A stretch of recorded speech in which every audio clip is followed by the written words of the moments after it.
is his last kick of a football for Chelsea. You can't believe it.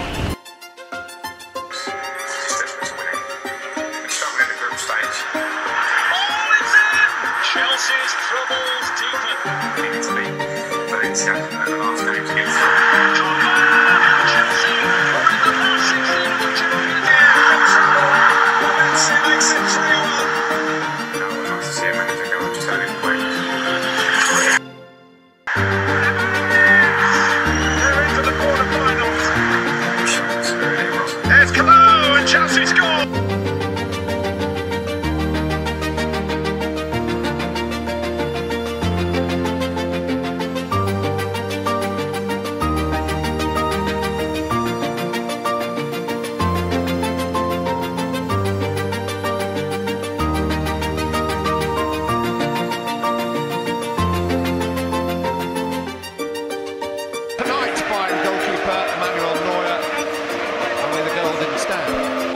Continues. Crossed it towards Gomez. It's Muller with the header.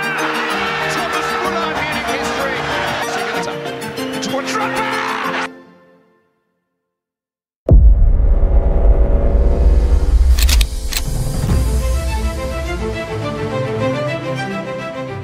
Sejak dibeli miliarder asal Rusia, Chelsea menjelma menjadi tim langganan trofi. Terutama saat mereka resmi ditangani oleh pelatih bernama Jose Mourinho. Deretan pemain yang ada seakan disulap menjadi kumpulan bintang. Roman Abramovich memang punya alasan kuat untuk mendatangkan Jose Mourinho. Pria asal Rusia itu melihat keajaiban yang ditunjukkan Mourinho di tim bernama FC Porto. Maka menjadi sesuatu yang masuk akal jika ia berharap Mou juga dapat memberikan hal yang sama kepada Chelsea. Mulanya, harapan Roman Abramovich memang tampak bakal terrealisasi. Chelsea berhasil meraih 2 gelar Liga Primer Inggris secara beruntun. Mereka jadi kekuatan baru di Inggris dengan sejumlah aktor lapangan yang pada akhirnya keluar sebagai legenda. Namun sayangnya, dana besar yang dikeluarkan Roman Abramovich gagal membuat mereka memenangi kejuaraan tertinggi Eropa. Pada musim 2004-2005, Chelsea sejatinya mampu melaju hingga fase semifinal. Sayangnya, mereka harus tersingkir setelah Liverpool memenangi pertandingan lewat gol hantu Luis Garcia yang begitu terkenal. Musim berlanjut, Abramovich masih percaya pada Mourinho. Namun gelar juara Eropa yang tak kunjung datang membuat sang miliarder putuskan untuk mengakhiri kerjasama dengan pelatih asal Portugal. Di kompetisi Liga Champions Eropa, Chelsea memang punya catatan yang tidak terlalu baik.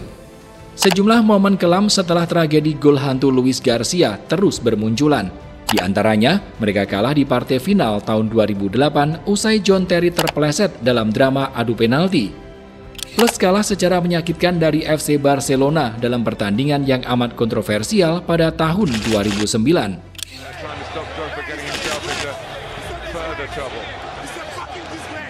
Kalimat itu akan selalu diingat oleh penggemar sepak bola manapun. Kalimat yang diiringi dengan amarah besar itu keluar dari mulut sang penyerang legenda Didier Drogba. Lantas mengapa Drogba sampai mengeluarkan kata-kata yang terbilang mengerikan semacam itu? Tentu saat Chelsea berhadapan dengan FC Barcelona, di mana kerumunan kontroversi menyelimuti kekalahan The Blues yang barangkali masih belum diterima oleh penggemar tim asal London hingga sekarang. Ketika gelar Eropa masih belum juga diraih, Chelsea justru mengalami kemunduran performa. Tepat pada musim 2011-2012, mereka untuk pertama kalinya terlempar dari posisi 3 besar Premier League sejak musim 2003-2004.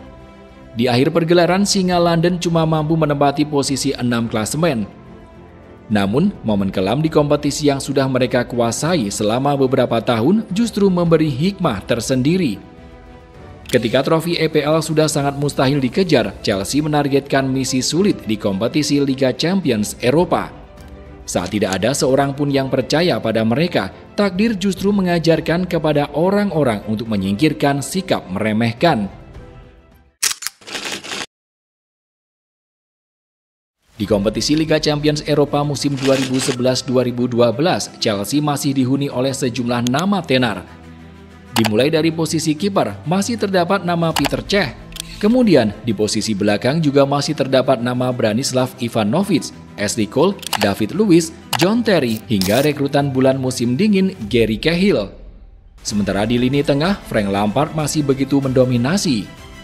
Selain itu terdapat nama baru macam Raul Meireles sampai si jenius asal Spanyol Juan Mata. Lini serang, Chelsea masih mempercayakannya pada nama Fernando Torres sampai sang legenda Didier Drogba. Dengan nama-nama hebat lainnya, Chelsea sukses melewati rintangan di grup E dengan sedikit terjal. Mereka yang berada satu kolam dengan Bayer Leverkusen, Valencia hingga KRC Genk cuma mengoleksi 11 angka untuk duduk di tangga pertama. Chelsea mencatat 3 kemenangan, 2 hasil imbang dan 1 kali kalah. Mereka unggul 1 angka dari Bayer Leverkusen yang mengoleksi 10 angka.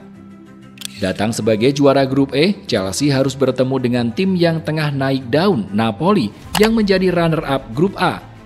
Il Partenope ketika itu cuma kalah dari Bayern dan sukses mengangkangi tim kaya raya Manchester City serta melibas wakil Spanyol Villarreal. Bertanding melawan tim yang dihuni pemain seperti Ezequiel Lavezzi, Mark Hamsik, sampai Edinson Cavani, Chelsea dibuat repot bukan main. Maka dari itu, dalam perjalanan menuju tangga juara, pertandingan melawan Napoli tidak akan pernah dilupakan oleh seluruh penggemar Chelsea. Terlebih, ada momen pergantian pelatih yang membuat banyak pihak ragu untuk menaruh Chelsea sebagai favorit. Ya, di pertandingan tersebut, Chelsea masih kesulitan di Liga. Mereka masih sulit menembus posisi 3 besar dan kudu meladeni perlawanan Napoli sebagai tim yang terkenal solid. Benar saja, di leg pertama yang digelar di Italia, Chelsea harus kalah dengan skor 1-3. Juan Mata sempat membuka keunggulan tim London pada menit ke-27. Namun keganasan para penyerang Napoli membuat gawang Peter Cech diberondong sebanyak 3 kali. Pada menit ke-39 Lavezzi sukses menyamakan kedudukan. Kemudian di akhir babak pertama, Cavani yang gantian mencetak gol sekaligus mengubah keadaan. Pada babak kedua, Napoli yang kian percaya diri sukses mencetak gol ketiga pada menit ke-65 yang lagi-lagi tercipta lewat aksi Ezequiel Lavezzi. Dengan kekalahan tersebut, Roman Abramovich tak mau berkompromi. Pelatih Andre Villas-Boas yang ketika itu menjabat langsung dipecat. Tak berlama-lama, asisten pelatih Roberto Di Matteo langsung ditunjuk sebagai caretaker. Di momen tersebut terdapat sebuah kisah yang pada akhirnya diangkat oleh Didier Drogba. Pemain asal Pantai Gading itu menganggap bila pemecatan Villas-Boas telah berhasil mengangkat motivasi para pemain Chelsea untuk menciptakan sebuah kisah tak terlupakan. Pelatih dipecat, kami para pemain mengadakan pertemuan. Kami menyadari bertanggung jawab atas kepergiannya. Kapten John Terry berbicara, Frank Lampard, Peter Cech, dan pemain lainnya dalam grup ini juga sama. Kami memutuskan untuk memberikan segalanya pada kompetisi ini, meski kami kalah 1-3 dari Napoli. Kami telah mengejar trofi ini selama 8 tahun dan tidak bisa melakukan yang lebih baik daripada runner-up. Semua orang setuju untuk mengesampingkan ego dan menantang diri masing-masing untuk tujuan yang sama. Ujar Drogba. Drogba meminta tolong kepada Juan Mata yang saat itu masih sangat muda, tapi sudah berhasil membawa timnas Spanyol juara Piala Dunia 2010. Dia berharap kejeniusan sang gelandang bisa membantu Chelsea meraih trofi Liga Champions untuk pertama kalinya sepanjang sejarah. Di Februari, saya berkata kepada Mata, "Tolong maestro, bantu saya memenangkan Liga Champions." Dia menatap saya seperti, "Anda gila. Anda Drogba dan Anda yang seharusnya membantu saya juara." Saya kemudian mengatakan kepadanya bila saya sudah di sini selama 8 tahun dan tidak pernah juara. Jadi saya yakin Mata yang akan membantu kami menang, tuturnya. Apa yang menjadi motivasi serta semangat para pemain Chelsea pun sukses menciptakan sebuah comeback sempurna di laga melawan Napoli. Bermain di hadapan publik sendiri, Stadion Stamford Bridge, Chelsea mencoba tampil menyerang sejak awal pertandingan. Pertandingan baru berjalan 5 menit, Chelsea sudah memiliki 2 peluang emas lewat John Terry dan Daniel Sturridge. Didier Drogba akhirnya berhasil menjaringkan bola ke gawang Napoli di menit ke-28. Ex-Marseille itu memaksimalkan umpan Ramirez dengan sundulan.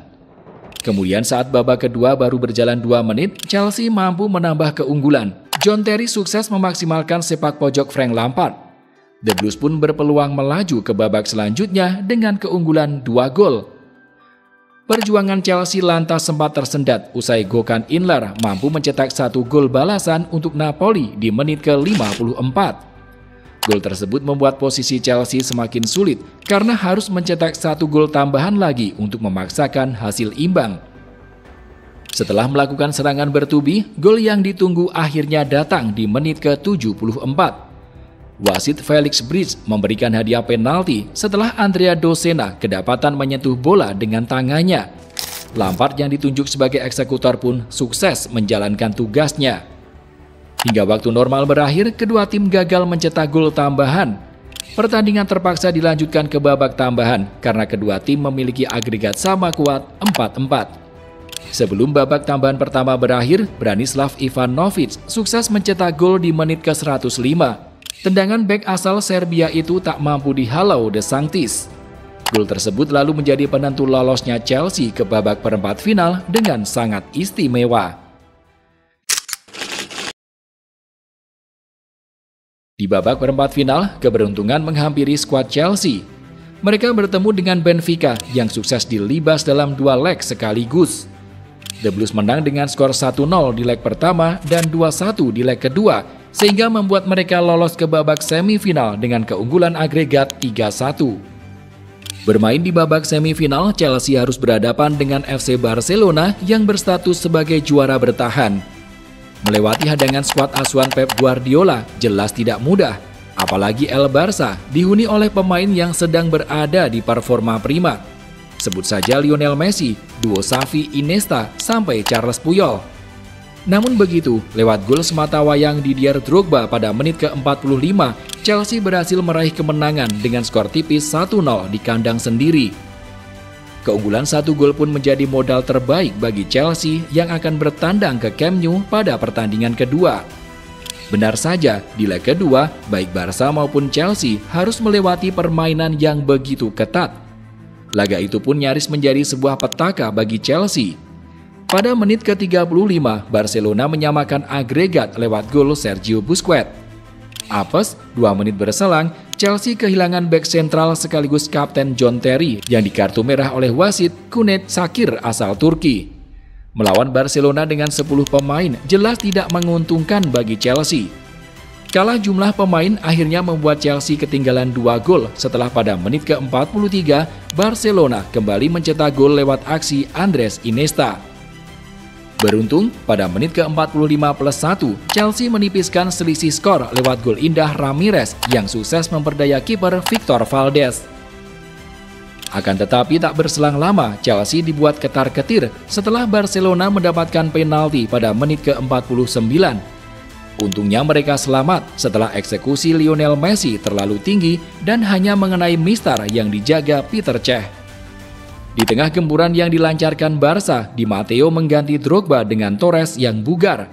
Walhasil, pada menit ke-90+2, Chelsea bisa mematahkan sebuah serangan Barcelona dan langsung mengirim bola ke barisan depan yang sudah terdapat Fernando Torres. Tak ada satupun pemain Barcelona di wilayah pertahanan mereka, membuat Torres leluasa menggiring bola. Ketika terdapat kesempatan one-on-one dengan Valdes, Torres dengan mudah mengecoh sang kiper lalu menceploskan bola ke gawang kosong. Skor akhir 2-2 pun membuat Chelsea menuntaskan pekerjaan mereka. Barcelona menangis dan The Blues lolos ke final dengan agregat 3-2. Di babak final, Chelsea sudah ditunggu oleh Bayern yang sukses atasi perlawanan Real Madrid. Dalam hal ini, The Bavaria jadi tim yang diuntungkan karena final digelar di Allianz Arena yang tak lain dan tak bukan adalah kandang mereka sendiri. Sepanjang laga, kedua tim ngotot mencetak gol. Chelsea dihuni oleh Didier Drogba yang didukung oleh Juan Mata dan Frank Lampard. Sementara Bayern menantang dengan nama Mario Gomez, Thomas Muller, serta 2 Ribéry Robben. Laga seolah bakal memunculkan Bayern sebagai juara setelah pada menit ke-83 Thomas Muller mampu membawa FC Hollywood unggul. Namun keunggulan tersebut tidak bertahan lama setelah Didier Drogba mampu menyamakan kedudukan lewat sebuah tandukan mematikan. Uniknya, gol tersebut buah dari asis Juan Mata yang sebelumnya sempat dimintai bantuan Drogba untuk memenangkan trofi prestisius ini. Ketika skor sama kuat bertahan hingga 90 menit, babak tambahan pun harus dilalui. Di momen ini, Bayern lagi-lagi berpeluang meraih gelar juara, sebab mereka mendapat hadiah penalti usai ada pemain yang dilanggar di kotak terlarang. Nasib baik bagi Chelsea, Peter Cech sukses menepis tendangan yang dilancarkan oleh Arjen Robben yang bertindak sebagai algojo. Dari situ, semangat untuk memenangi trofi pun kian memuncak. Ketika pemenang harus ditentukan lewat drama adu penalti, Chelsea akhirnya memastikan gelar juara UCL pertama mereka sepanjang sejarah usai menang dengan skor 4-3. Pada momen penentuan, sepakan Didier Drogba gagal diantisipasi oleh Manuel Neuer. Semua pemain bersuka cita, seluruh supporter The Blues seolah tak percaya dengan apa yang baru saja mereka lihat. Chelsea juara. Mereka resmi menasbihkan diri sebagai raksasa Eropa usai satu trofi UCL sukses mampir ke lemari piala. Kami sangat bahagia malam ini. Bayern adalah tim yang bagus dan ketika mereka mencetak gol, tidak banyak waktu tersisa. Dalam permainan seperti ini, Anda membutuhkan pemain yang mampu memanfaatkan peluang dan kami memiliki banyak pemain seperti itu, ujar pelatih Di Matteo. Sementara itu dari sudut yang berbeda, Frank Lampard memberi pujian setinggi langit kepada Didier Drogba yang dianggap telah menciptakan banyak momen besar di masa-masa sulit yang tengah dialami Chelsea. Saya tidak percaya, setelah musim yang kami jalani, semangat kami terlihat. Kami tidak memainkan permainan terbaik kami. Pemeran utama adalah Didier. Dia seorang pahlawan. Tanpa dia, kita tidak ada di sini. Dia mencetak gol di pertandingan besar. Apa yang dia lakukan malam ini telah dia lakukan sepanjang karirnya. Ini adalah salah satu yang benar-benar kami inginkan, dan sekarang kami mendapatkannya. Chelsea saat memenangkan trofi Liga Champions Eropa pertama memiliki kumpulan skuad yang lagi-lagi boleh dibilang brilian. Lantas kemana mereka perginya sekarang? Apakah masih ada yang aktif bermain? Dimulai dari Peter Cech yang sudah mengawal gawang Chelsea sejak 2004. Kiper yang dibeli dari Rennes itu menjadi bagian yang tak tergantikan di era Roman Abramovich. Ia menjadi hero di laga adu penalti melawan Munchen. Ia sempat bergabung dengan Arsenal pada tahun 2015 sebelum akhirnya pensiun dan menggeluti kembali hobi lamanya, yaitu bermain hoki es. Namun setelah itu ia kembali ke Chelsea karena ditunjuk Abramovich sebagai penasihat teknis klub. Sampai akhirnya dengan kedatangan sang pemilik baru Chelsea, Todd Boehly, ia dan rekan-rekannya seperti Marina Granovskia memilih hengkang. Sementara Ashley Cole saat ini bekerja sebagai asisten pelatih timnas Inggris U23 dan Jose Bosingwa yang sudah memutuskan pensiun pada tahun 2016 silam pernah keluar di media ketika komentarnya mengenai semifinal Liga Champions melawan Barcelona pada 2009 silam. Selanjutnya ada David Luiz yang di usia 38 tahun masih tercatat sebagai pemain Serie A Brasil Fortaleza. Lalu ada Gary Cahill yang pensiun di 2022 saat usianya 36 tahun. Ia kini sering terlihat jadi pundit di BBC mengenai reportase pertandingan di lapangan. Di lini tengah ada John Obi Mikel yang sibuk dengan podcastnya bernama The Obi-Wan. Lalu Frank Lampard, sosok yang sempat melatih Chelsea ini tengah bertindak sebagai pelatih kepala Coventry yang berlaga di divisi Championship.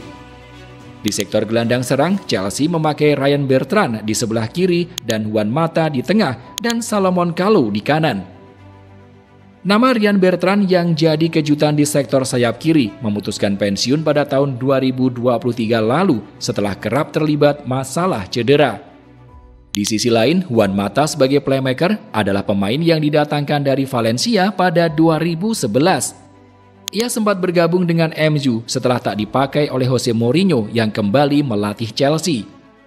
Saat ini, namanya tercatat sebagai pemain Australian League Western Sydney. Untuk nama Salomon Kalou tercatat menghabiskan 6 tahunnya di Chelsea. Ia sempat berpindah-pindah klub sebelum putuskan pensiun pada Agustus 2024 silam.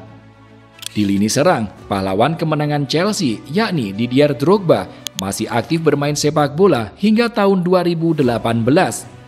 Ia pernah pergi ke Turki dan menetap di Amerika Serikat. Ia yang juga tercatat sebagai pemilik saham minoritas di klub Phoenix Rising masih fokus pada kegiatan amal di luar lapangan. terutama di negara asalnya, Pantai Gading.